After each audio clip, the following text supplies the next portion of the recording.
Okay, well, I think we get started. A couple things you need to know. One, I'm feeling a little self-conscious right now because I was leaving the house and my daughter said, "Dad, you look like a pumpkin." So, apologies. Also, I'm really bad at creating environments where people ask questions. I don't know what it is. I don't know if I'm scary or the way I speak. But we need to break that now, okay? So if we break it now, then we'll set this atmosphere and it's going to be like, oh yeah, this is one of these places I can ask a question later on.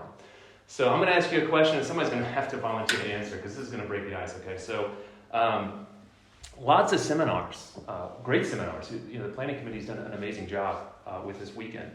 But let me just ask, this is a session on mentorship. You've obviously chosen this, this topic. Somebody, maybe a couple of people, tell me why this topic. What is it about mentorship that really interests you? I want to make sure that we cover the things that are why you're here. So, somebody, why did you choose this topic?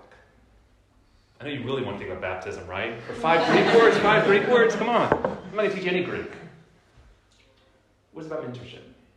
I think for me, I just realised how inadequate I am in my own my own lack of wisdom in a lot of things, and actually how helpful it is to have someone who's actually done life as well. Yeah. And just like a helpful thing to chat through and something I feel I really lack. So yeah, that's why I chose it. Yes, it's a black. Anybody else? I've always heard the analogy it's important to have a Paul, a Barnard, and a Timothy. Somebody that's not as mature as you, somebody that's more mature than you, and somebody that's at the same level as you. Yeah. I think it'd be interesting to talk about how to mentor and how to be mentored, and then also obviously to be at the same stage as somebody to be mentored by them while also mentoring them. Yeah. And what that looks like. Yeah, that's good. And we've met a couple of times. Yeah. I think I feel it's cool because it's like sometimes you can feel quite alone in your journey, and being able to know who the right people are to be encouraged by and be accountable to, working out that group of people. Good. Do that way. Yeah. Well, good. I mean, these are all great reasons. So just to lay out what I want us to do is, I want this to be really practical. I want you to walk away feeling like you really have some steps that can lead you toward having relationships with mentors, but also potentially mentoring somebody else. And so what we're going to do is we're going to kind of take up the big questions, the why, the what, when, how, these questions, and think about each of them. And I'll stop periodically. If you have any questions, feel free to ask them. Hopefully we've created that environment. But I want to begin with the why, okay? And here are 5 reasons why I think everybody here needs mentors. Maybe you've thought about some of these before, but some of them might be new. And the first one that I would mention is it's a way that you can avoid avoidable pain. It's important to know that in life there is some pain that's unavoidable, and there's also pain that's avoidable. So example of unavoidable pain, if you get a diagnosis for an illness, that's something you didn't foresee, you didn't choose, but you're going to have to walk through. There's a lot of other pain in life, though, that's like a pothole in the road that you could have sidestepped had you seen it. And I'll ground this in Proverbs. If you ever go to Proverbs 22, verse 3, you'll read, "A prudent or a wise person foresees evil and hides himself. The simple pass on and are punished." And that ability to foresee evil, it's not something that's just dependent upon your own gaze, but somebody else can spot what maybe you wouldn't otherwise see. Now, let me give you just some examples where in life you might encounter some avoidable pain that a mentor could help you with. So these are just random. We could mention a lot more. How about mistaking need for the will of God? As you get older, as you get more experience, you're going to have lots of opportunities. People are going to be asking you. If you're already attending conferences at this stage, you've got spiritual interest, appetite, lots and lots of people saying, "Hey, will you do this?" And that thing, it may or may not be something you should be involved in. And one of the things a mentor can do is often help you say, "You know what? That opportunity that's out of alignment with really the trajectory of your life right now, that's something that's not for you. Or a different example of avoidable pain. When you have family, when you have kids and a spouse, it may sound strange, it's really easy to not invest as much in them as you might, or as you should. One of my mentors, a guy named Edgar. Edgar, I remember a couple of years ago, I was back in the States, I was doing full-time men's discipleship. Now, Edgar had done a lot of discipleship as a younger man, still does a lot of discipleship. But Edgar, one day he told me, he said, there are countless names of people I've discipled that I can't remember, but I can remember the names of my kids, and I wish I'd spent more time with them. That really stuck in my heart. That reality that I could actually get so fixated on discipling other people, I could miss the primary people right in front of me God's called me to disciple. And so periodically that comes to mind, and I've got to ask that question, am I spending enough time with my wife, with my kids? Just another example of avoidable pain. Think about people who suffer something like burnout, that don't rest. A mentor is somebody who can look into your life and say, you know what, you really need to make space to rest. You're trying to do too much. So those are just some examples of some avoidable pain that mentors can help us avoid. Here's a second reason you should have a mentor, is mentors can expose confirmation bias. Now, when I say confirmation bias, what I mean is all of us, often, we don't realize it, but we look for people who will tell us exactly what we want to hear.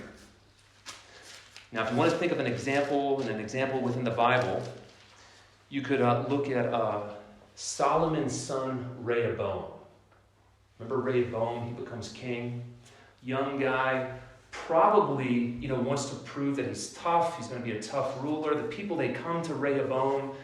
They say, your dad was really harsh with us. He worked us really hard with all these building projects. How are you going to treat us?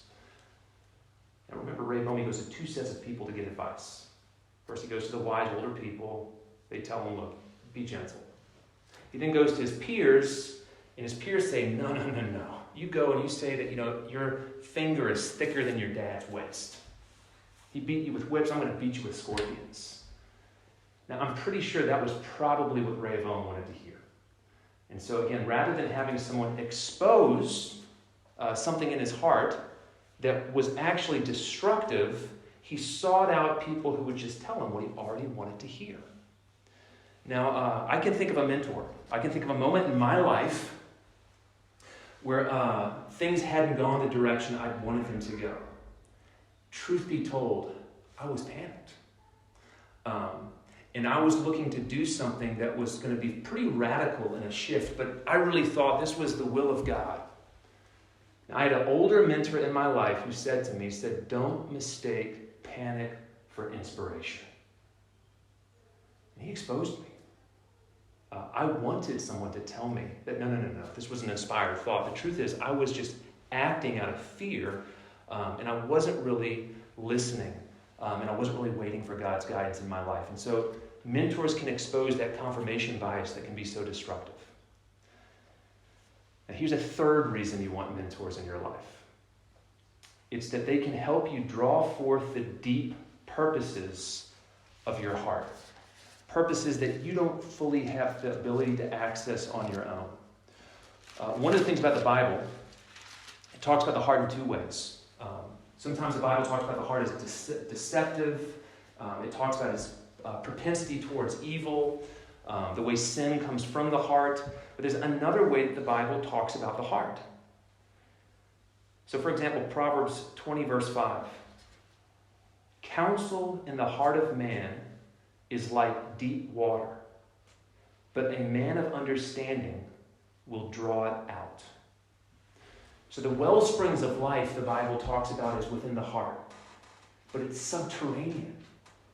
And it takes a lot of work sometimes to dig out what the real counsel of your heart is and to really know what to do.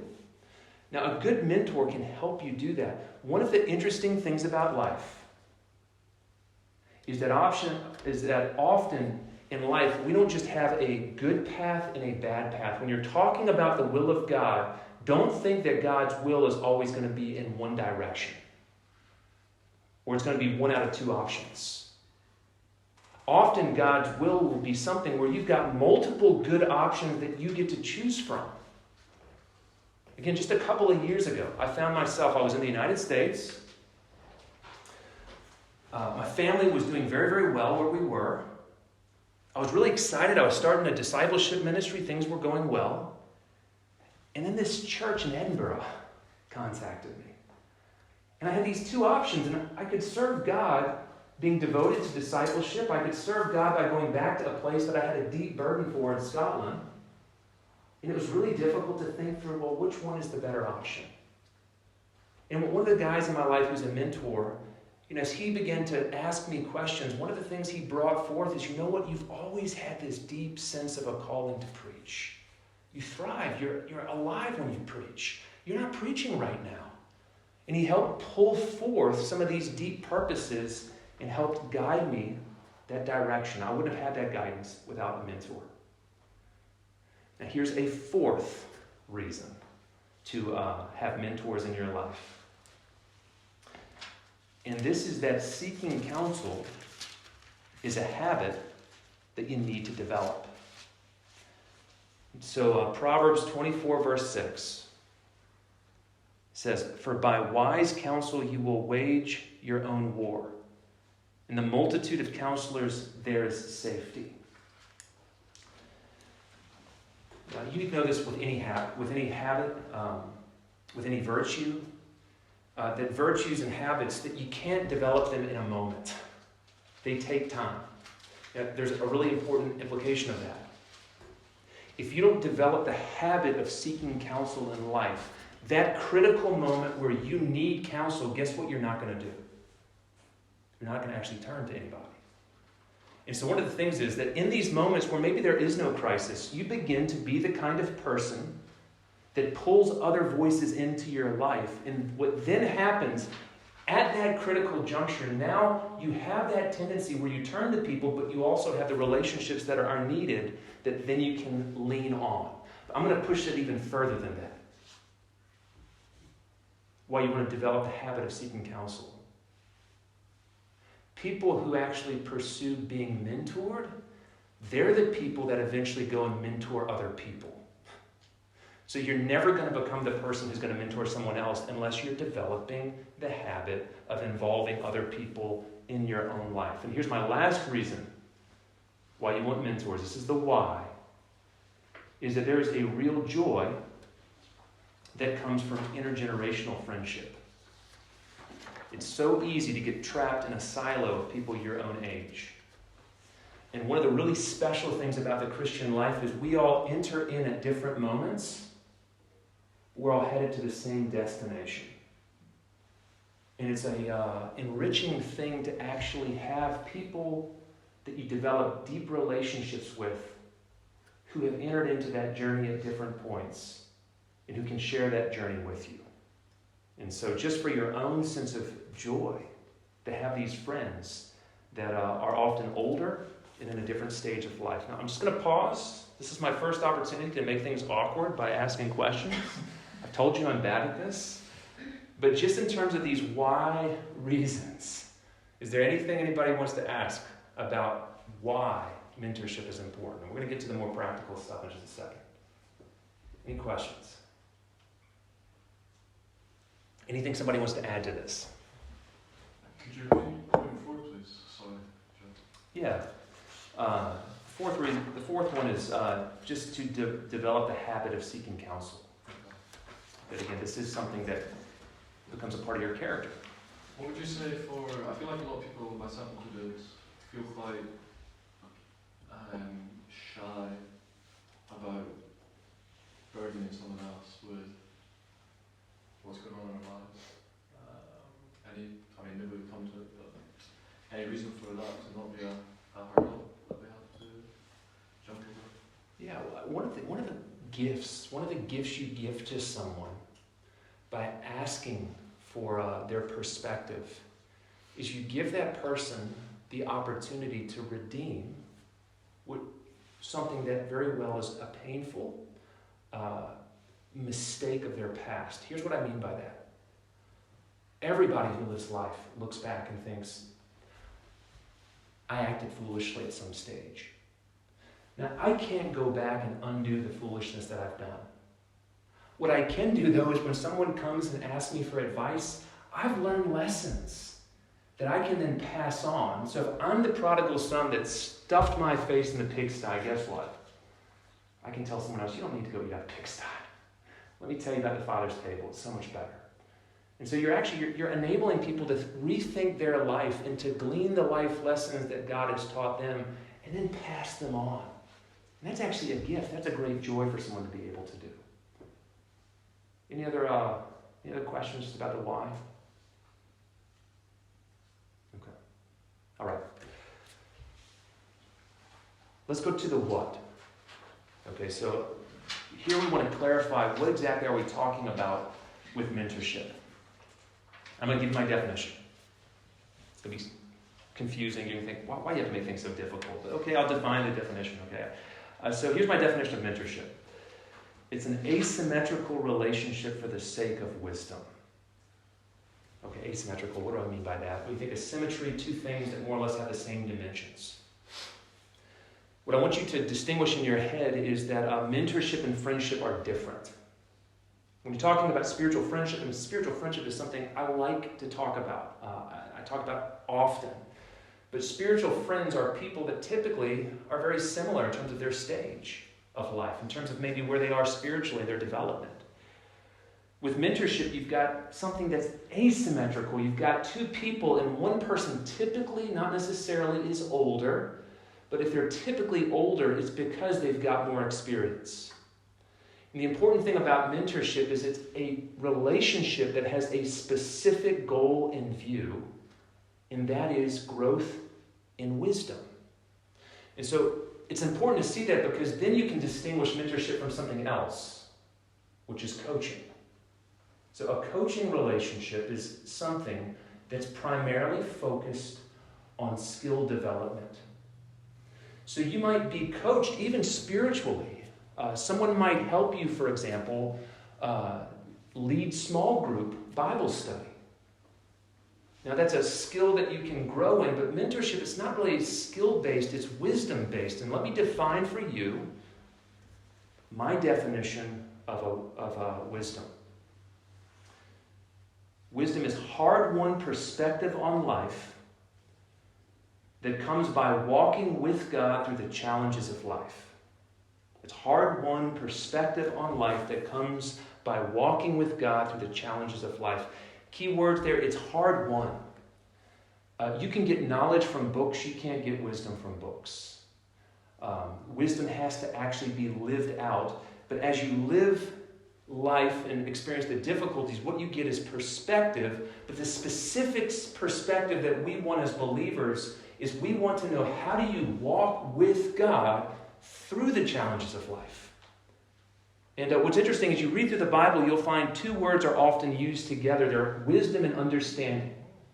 And they're slightly different. Wisdom is when you can grasp the whole, and understanding is with that perspective when you can take it and apply it to an actual situation.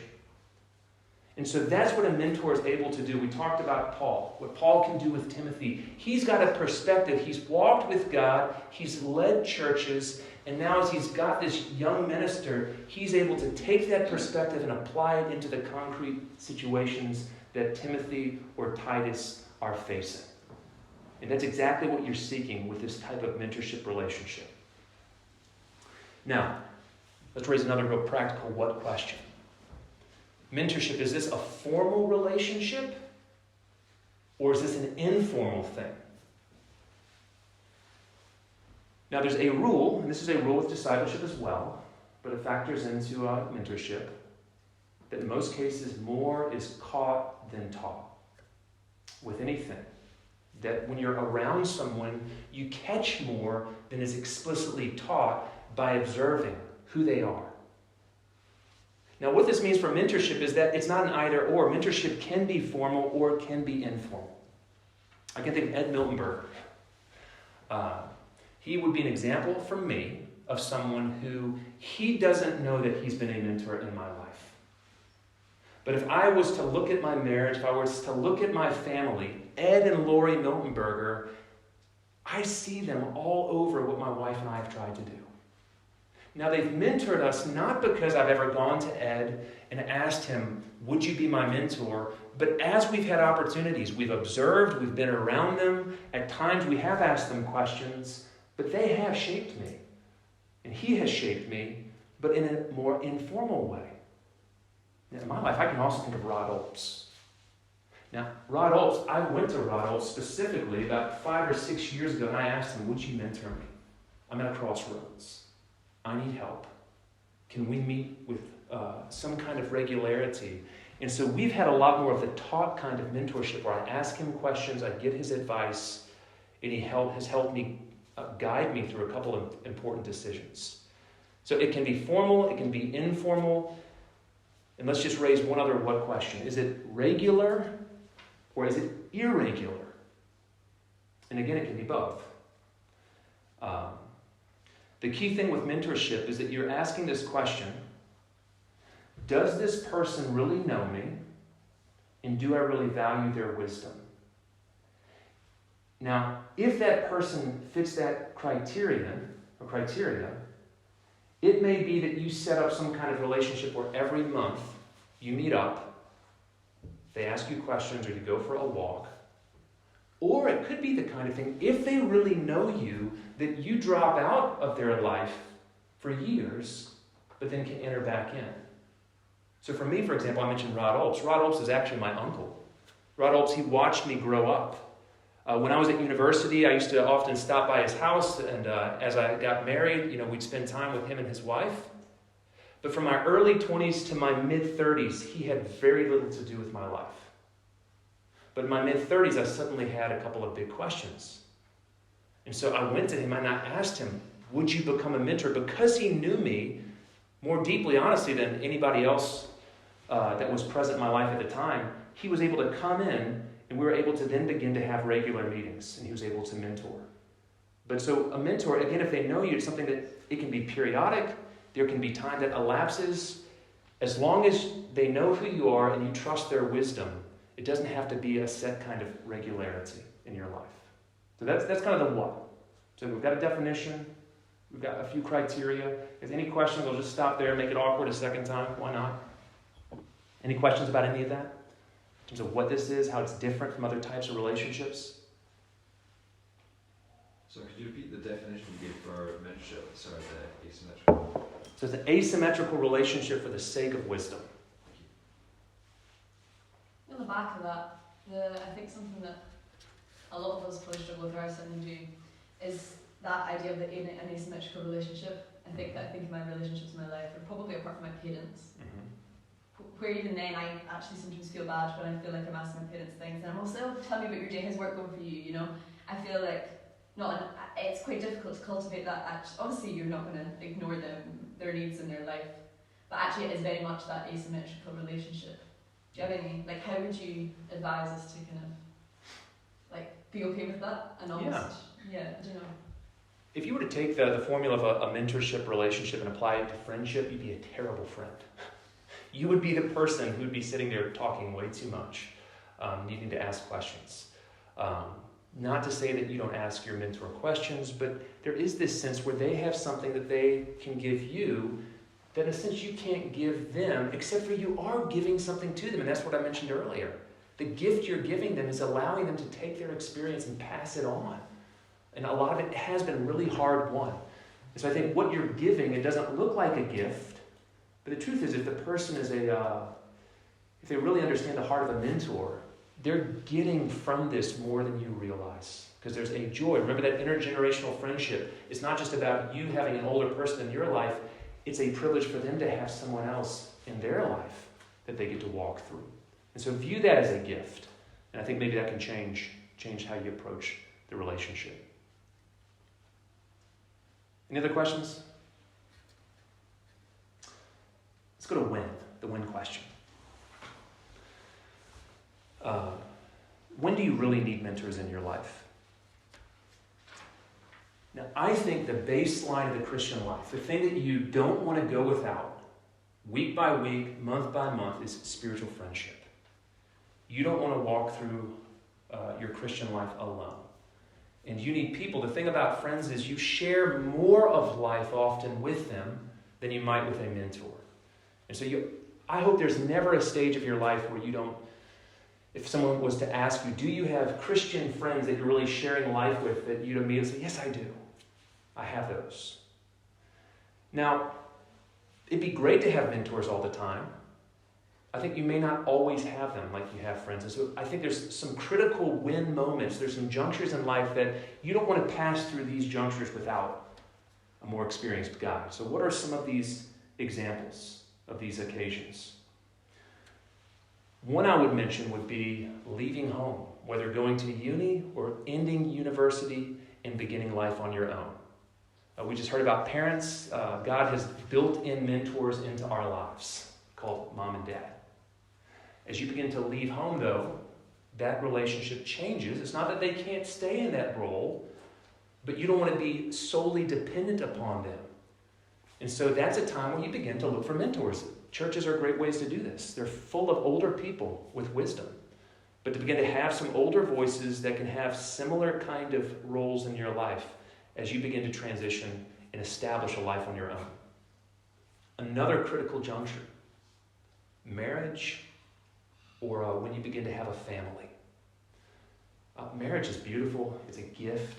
I can't think of anything in my life that's been more enriching than my relationship with my wife. At the same time, if we're talking about avoidable pain, there's a lot of avoidable pain when it comes to establishing a home, a family, and a marriage. If you are willing to invite people into your life and talk about marriage, or talk about the struggles of having children, or the struggles of having children on a marriage for the first time. And so that's a moment where I think you should really look to bring people into your life. Another example, and you all may already be at this stage, but when you're at one of those moments where there's a critical decision. So again, in my own life, 6-7 years ago, I left ministry in the Highlands. I went back to the States. I wasn't heading into a church. I was heading to start a men's discipleship ministry. That's a really big decision. Not the kind of decision that I wanted to make on my own. You're going to face those crossroad moments where you really feel like life's pivoting at those junctures. You don't just want friends. You want the voice of mentors. Another example of the win. Inbuilt in life are certain transitions. Now, this is a little bit beyond you all, but you should know about it because you're going to hit it faster than you think. I'm 41. Midlife crises are real. What happens at midlife is all of a sudden your responsibilities, they're increasing all the time. You've got more to give people. Your energy's starting to wane. There's this gap between energy level and opportunity. At the same time, lots of those aspirations, things that you thought you needed to do, you realize you're not going to do them. And in that moment, there is a crisis because you have to think about the second half of life, which we haven't really thought much about. Now, the way you don't have a midlife crisis, is one thing, you actually involve people who can walk you through that stage. And this is where, if you want people in your life then, you start to build them up before you get there. And so at age 30, do you have mentors? If you don't have at age 30 mentors, are you really going to have them at age 40? Or are you going to have to go through the midlife crisis and make all the mistakes because, again, you didn't involve people in your life? That would be an example. Life transitions. And then just a final example of when mentorship's important would be when there are acute difficulties that were unchosen or unforeseen. My parents divorced when I was really, really young. It always takes two, but truth be told, my dad wanted out. My mom really wanted to be within this relationship. So, you've got a woman with two very young kids on her own. I'm so grateful that she involved older women in her life at that time, that she found mentors that could walk her through. It made a huge difference in my life that she had that extra wisdom. And so it may not be something like that. It might be a cancer diagnosis. But where you bring somebody in who's walked through illness with God and that can help you with all the process, or grieving. Lots of people have lost loved ones. Are you going to walk through it all by yourself, or walk with someone who knows how to trust God in the midst of grief? These would be examples of times of life where you don't want to be without mentors. Again, just pause. Just any questions? We're going to go into the how next. About the when. Some of these stages of life. Do you think there's a balance to be found between lived experience and mentorship? So you're talking a lot about how you get to avoid a lot of the mistakes that somebody that's older has made in the past. But if you haven't made these mistakes, how are you going to mentor somebody? Do you know what I mean? Mm-hmm. And I know you're going to be making different mistakes to the person that's mentored you, but do you think there's a balance to be found between actual lived experience and... Yeah. Think of parenting. My oldest child is 15 right now. Increasingly, now I'm realizing my job, it's not to, in a sense, clear the road so he never scrapes his knee and bruises his head. It's to walk with him through the challenges of life. You're going to suffer. You will. It's how God grows us up. There's a difference between foolishness in Proverbs, which is destructive behavior, and all of the hardship that is inevitable. We don't need to be the prodigal son. You don't have to eat out of the pigsty, but you are going to be through a lot of really hard challenges. And with a mentor, their job is not going to be to, put bubble wrap on you, but they're going to be a guide. They're going to walk with you through these things. And so in that crisis of moments, again, where you're going to panic, they're going to be the voice that's going to be telling you, you trust God. I was in this predicament. God was faithful to me. So just keep trusting. Wait on him. Don't make a rash decision. So in a sense, I think you're going to get the lived experience. It'll come. But have it come with a guide to keep you from foolishness would be my advice. Yeah. Any other questions? Would you recommend that the same mentor through all these stages of life or different perspectives be beneficial? Do you reckon having multiple mentors? Yeah. There's something similar with friendship and with mentors, I think. Samuel Johnson, great thinker in the 1700s, used to talk about friendship like a wine cellar that needs to be constantly replenished. And what you'll find in life that as you move locations, some people who you were very close with, say as friends, it's not that you don't love them, but you just don't get the same time. Same thing's true with mentorship. If you stay, if I lived my whole life in Edinburgh, I might have the same mentors. The problem for me has been, I've lived in Texas, I've lived in the Highlands, I've lived in Edinburgh, I've lived in other parts of the States. Some of that can be kept up with technology, but some of it changes as well. And so the ideal, it'd be wonderful to have people who were consistent through the whole of life. I think what you'll find is you're going to have to, this is where that habit is important. Because you're going to have to continue to invest in relationships, because it might be that you need somebody else at one stage. I can think of, I mentioned Rod Olds. He was a mentor early in my life. I was up in the Highlands. I had other people in my life. I ended up back where I grew up, so he was present in a way. I'm now in Edinburgh. I need to make sure that I've got fresh relationships and not overly reliant upon him. So I would say, just continue to invest, and you'll probably need multiple mentors in life. Other thoughts, questions? All right, should we get to the how? So we've got the how of mentorship. Let's think first about how do you actually find a mentor, and then we're going to move into how do you actually mentor somebody else. I'm going to make this a step-by-step kind of thing. I want this to be as practical as possible. So step one in terms of actually finding a mentor is, this is obvious, but you got to identify the right person. Now, what's the criteria that you should have for identifying someone? I'll give you several things. One is imitation. Paul talks about imitate me as I imitate Christ. The early Christians, or someone like Timothy, was supposed to be able to look up and see things in Paul's life that he wanted to be in his life. Not that Paul was perfect. What you want with a mentor is ultimately, I can think in my early 20s, I went to the pastor of the church I was going to in Texas, and I said, look, can I just spend time with you?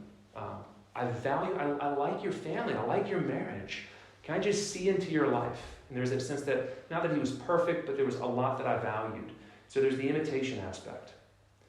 But another aspect is the listening criteria. I can think of someone called Hank. I love Hank. The guy is one of my heroes. He's got one vice. He can't listen. He can't think outside of his own head. But he does all kinds of wonderful things for Jesus. I've learned a lot from Hank. He's not been a mentor because I know he can't really hear me. So you need someone who can listen to you. There's obviously the wisdom criteria. What comes back when you listen? Is it really worth retaining? But there's one other thing for the right person. This one's really important. It's the availability criteria. Through a lot of my life, I've gone out often to people who had lots of influence, and I've asked them, can I meet with you? And sometimes I've ended up having coffee with people and thought, how did I get time with you? And a lot of times I've not been able to get coffee. But there's also been people that I've asked to mentor me because I thought, man, that'd be amazing to be mentored by you. And I can think of people who've come back and said yes. I was so ecstatic, except for one problem. They didn't have any time. And so it never happened. And so you need somebody who can actually be available to you, or else this is just not going to work. So that's just the first step. You got to identify the right person. Now the second step is you've got to instigate the relationship.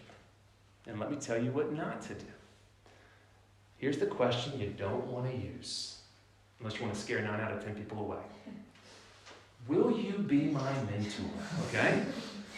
Because 9 out of 10 of the most godly, wise, mature people you know are going to feel incompetent.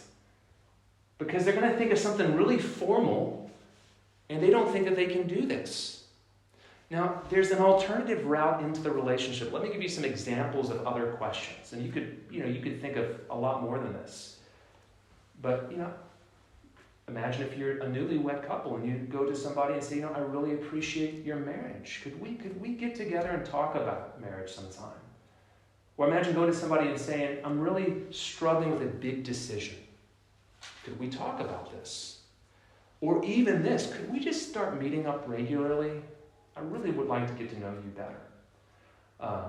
Those are all questions that they lower the bar and they provide an easy entry point for people where those people are going to be happy to meet with you and they will be mentoring you. They will be developing this rich relationship and they won't even realize it's happening. So instigate the relationship, but be thoughtful about how you do so. And then the third step I'm going to tell you, if you identify the right person, if you actually instigate the relationship, is that you need to take the posture of a mentee, someone being mentored. Now, how do you do this? What is the posture of a mentee? One thing, and this is a little bit difficult, is you got to be vulnerable. If you really want that confirmation bias thing exposed, you're not trying to show them the best part of yourself. You really want them to see you as you are. Again, if I go back 6-7 years ago, inviting Rod Olps back into my life, I needed him in a sense to catch up with where things were because we hadn't talked in a long time. And I needed him, facing a decision, I needed him to really understand my heart and the complexity and also the propensities of it. And so was very honest, not just about the decision, but about my own sinful struggles, about my own sense of vanity, about my own idols, about mattering before people and wanting esteem and acclaim and all the rest of it. I wanted him to really get the unfiltered Joe so he could save that from the worst tendencies of myself. And so be vulnerable. Something else, if you're going to take this posture of a mentee, don't just talk, you've got to listen. And listen carefully. And the Proverbs is full of wonderful statements about receiving counsel. Here's an example, Proverbs 19:20. You can find a lot of verses like this. Listen to counsel and receive instruction that you may be wise in your latter days. Mentorship is not therapy. Sometimes in therapy, you just talk and talk and talk. You should maybe do that with your friends and feel better afterwards. This isn't therapy. You're trying to get counsel, and so you need to be willing to listen carefully to what's being said, but major caveat right here. Test whatever is said with the Word of God and prayer, because mentors are not infallible. And I can think of a few examples of advice that was probably too quickly given that I've had to, in a sense, push away, because having gone back to God's Word, I thought, I don't think that that's quite right, at least for me. So test it in every case. Now, again, I'm just going to pause here, guys. In terms of setting up these relationships, we'll move into how to mentor someone else in just a second. Any thoughts, any questions about this? How to go about this? Finding a mentor.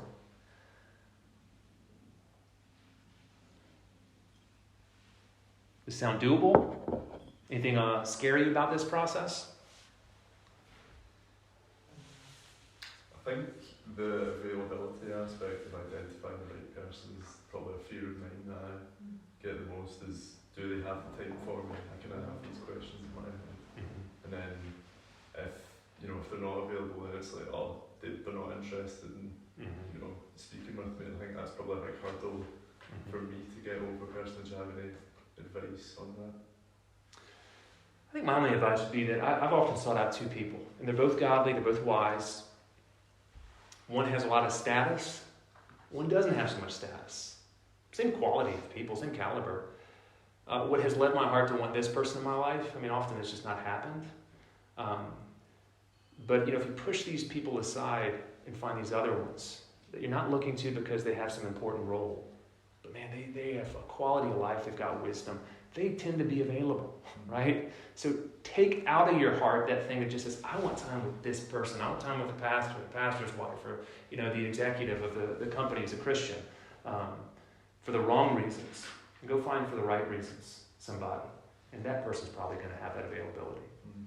That's my experience. Yeah. Anybody else, any questions? Any hurdles? Yeah?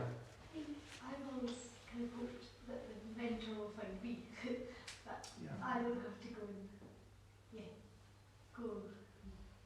ask. That's it. There are people who are great mentors who have developed this habit and who actively seek. I can think of a guy, Joe Smith. Joe Smith would have done men's ministry at Piper's Church for a long time, and he is a mentor. He goes, finds people, and makes time for people, and asks great questions for people. Those guys and those women are rare. They're particularly rare in Scotland. Not that there aren't lots of wise, mature believers. This is not something that the older generation has really been pushed to do, so they're very hesitant. And that's where you're going to have to do two things. One, you're going to have to seek out the older, wise Christians in Scotland, but secondly, you're going to have to become the generation that develops the habit, so when you're of that age, you do that. And you go find those. Because those younger people, there's nothing better than having someone come to you that you already respect and show that they want to have time with you. It's a deeply encouraging thing. Yeah. Is there any other questions, thoughts? I also think, just on what you were saying about imitating people, how you want to be able to imitate people. From the perspective of a mentor, they're probably not, a lot of the time, I don't know, you might agree with this, they're probably not in the state where they're like, my marriage is good. They're probably like, my marriage has problems. Right. Or that kind of thing, which is why I think it's really important for a younger person to be approaching. Yeah. And I think if there's any attitude in them that would think, I am the model, come, receive my wisdom, right? Then something would be wrong. And there are some things specifically, I would say parenting or being a family. There's not a mom or dad out there that feels like they're a success. Some people may feel like they have a good marriage. Nobody feels like they're actually winning when it comes to their family. And so, as you set up families, you're going to see things that you're going to have to go out and find and recognize that there's more fruit than they realize because they're just going to feel incompetent. So, yeah. Do you think, does it sometimes work for selecting mentors? I've been in a couple of churches where the churches have assigned people to be mentored. Well, you've signed up saying if you want to mentor someone or be mentored, and then I don't know who in the church will be doing it, but they allocate people and groups together, pairings together. Can that work? It seems to work with some people and not so much with others. Do you reckon that works as a kind of a viable option for other churches as well, or would it need to be kind of more personal? You approaching someone as opposed to the church being involved in the process. I totally understand the impulse, and I think it can bear fruit. My mother-in-law has helped the church she serves in, but is a member of, start mentorship programs. I think it has borne fruit through the years. I'll be honest, I'm not a snob about many things, but I'm a snob when it comes to who's in my life. I would definitely welcome being assigned, being partnered with somebody to pray, to read a book and do Bible study with or something like that. When it comes to who I really want to seek counsel from, I want to make sure it's somebody that I really feel like I can connect with and really value. So it's hard. It's hard. I think most of those programs you'll find, there's a numbers game. If there's 20 relationships established, inevitably a few of them are going to work. But you're going to find that a lot of them, they don't work. And they don't work for obvious reasons. I mean, it's got to be a right relationship if it's going to really take root with mentorship. So I'm not discouraging that, but it is a hard thing to pull off, I think. Yeah. Any other questions? These are good questions. Well, let's go into how to mentor someone else. And again, I want to make this practical. Not that everything can be, reduced to a few steps, but it's helpful to have some steps. I think the place to begin is just to ask if you're ready to be a mentor. We've already mentioned that there are different types of relationships. That you can be someone's friend without being in a different place than they are in related to maturity. I honestly think you can disciple somebody because discipleship often, it's a little bit like that coaching relationship, only it's not necessarily the same, but with discipleship, often you're training together. So sometimes when you're discipling somebody, it's a little bit like if you love to go to the gym, and you've got a friend who wants to get in better shape, but they don't really like the gym, and you say, hey, let's start going to the gym together. And so with discipleship, often it's, hey, look, let's grow together. Let's read Mark's Gospel together. Let's meet up every week and pray together.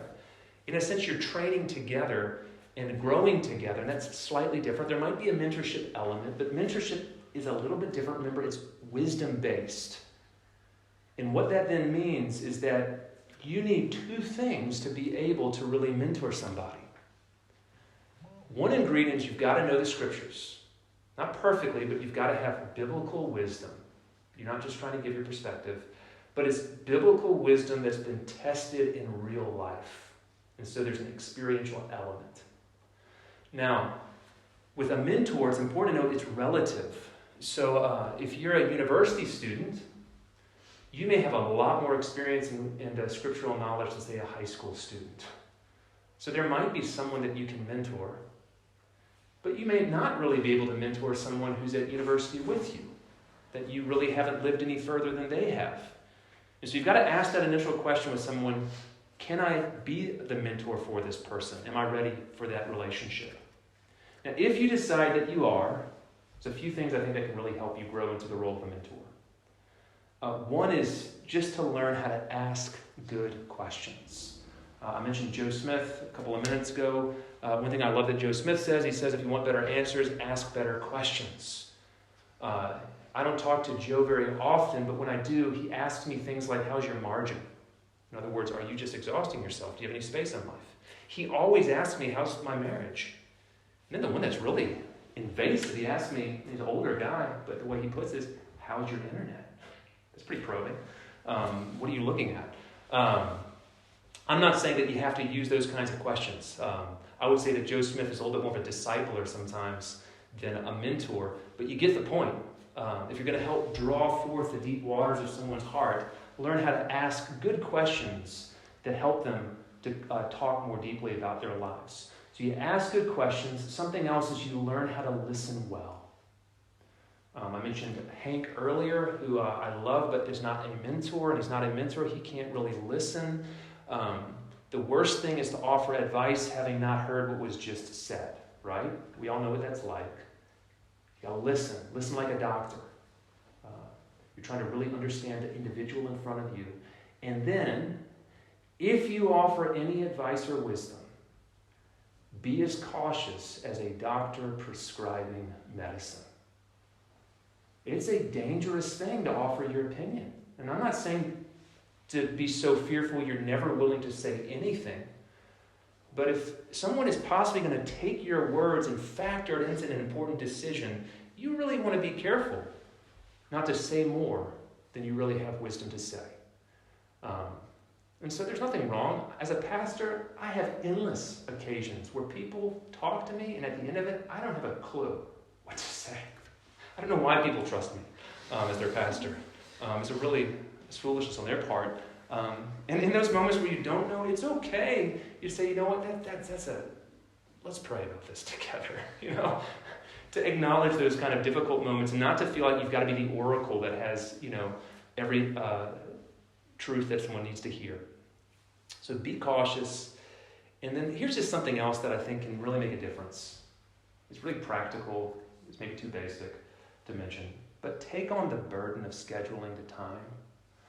People who want to be mentored are often really busy, and it just escapes, with all the things they could be focused on. If you want to really become a mentor, you set it on your calendar to be in touch and set up the time. They'll make the time, and then you can build this relationship, and you can really be that guide that has regular input into somebody's life. But it's going to take time. There's always a quantitative element as well as a qualitative element, and so just make sure that you're getting enough time with people. Guys, any questions?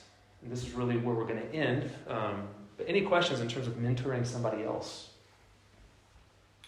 Yeah. Sorry, I was just wondering, did Paul have a mentor? Yeah, did Paul have a mentor? What's interesting, he talks about Gamaliel, right?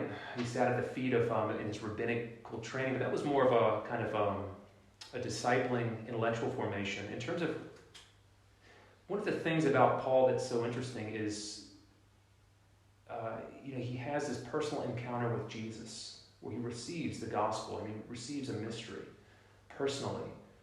And I'm trying to think, from then on, he tests what he knows from the other apostles, but we don't really hear of him having that older person in his life. So we'd have to look for his relationship with, because he surrounds himself with people. He's a social person. He's always traveling with partners in ministry, and a lot of them are younger. So I'd say he's a great model in terms of being a mentor, but we don't really see whether he had it or not, him in that role of being mentored. That's an interesting question. Any other thoughts? Yeah, Ian. Can I ask two of those? Yeah. The first one is, I would just safeguard against, I guess, you sort of spoken about it a little bit, but that idea of pride and solving other people's problems and being that oracle of wisdom in another person's life, and sort of cultivating the actual love and care for the person that you might be mentoring. Do you have any practical hints or tips for that? I think that there you're stepping beyond. Pride is not. It's not like a skill thing. It's not like a there's going to be some sort of hack that can help you be less prideful. So in that relationship, you're able to be more humble. You're either going to be a proud person or you're not a proud person. And if you're letting pride into your life, it's going to affect that relationship. And so you really need to think about stepping back. And this is where just your own spiritual formation. The more you're pursuing God, the more you're growing in godliness, the more you're growing in virtue, the more you're growing in wisdom, the more you're growing in humility. You're going to become the kind of person that can model character and can help communicate wisdom. But if you're not walking it yourself, you're not in that moment going to be able to become a different person, in that situation. Yeah. Sorry, thank you. The second one is, I guess it's quite easy to maybe leave this seminar and be like, that's really useful and helpful, but nothing major in my life. I don't have any big decisions coming up for the foreseeable. Would you recommend still pursuing a mentorship relationship? And I mean, you've touched on it, but just further encouragement for that. Okay, raise your hand if you're under 22. Under 24. All right, we got a few. That whole stage of life, and honestly, you guys are staying under 30. You guys are here. This is a massive change of life. You've left home. You've probably left uni. You're starting jobs. You're probably looking for a spouse. On the horizon is possible, family. What you will find is that you're in a stage where there are constantly huge changes in life. That's not normal. Wait till you hit 30. It just kind of stays the same for a really long period of time. So there's actually all kinds of stuff that's changing, and you're just thinking it's normal. It's not normal. And so with all of these changes, frustrations, you're not finding the spouse that you want. How wonderful to have someone in your life that as you're looking for someone that can even be like, that person's not, the quality that you think you need in your life, whatever. So yeah, all of you are at a stage, I think, where you've got more upheaval than you realize, and so seek out older mentoring relationships. Yeah, any other questions, guys? And it sounds like there's rumbling outside, so we filled the time. That's success, right? That's good for me. I'm like notorious for halfway through being like, okay, now we get to stare at each other. We asked questions, we broke the ice. This was success. Yeah, well, success. Thank you, Joe. Let me pray, and then we can end. Heavenly Father, we thank you for this journey that we're on. What a thought that we're not just a part of different age brackets, but there have been generations upon generations upon generations that have walked this path of faith. We're all headed to the same place. There's so much wisdom to be gleaned. And we pray for deep attitudes of humility, more than anything, dependency upon you, but also recognizing that a lot of your grace is mediated through other people. And so might we all become the type people that seek counsel, that form close relationships, and that really aspire to live lives of godliness and to use all the means you've given us to do so. Lord, might each person in this room who desires a mentor, might you open doors for them, that they can find that man or woman who can be a real guide, a real friend, and a real mentor in life. Lord, we just ask this in Jesus' name, believing it pleases you. Amen.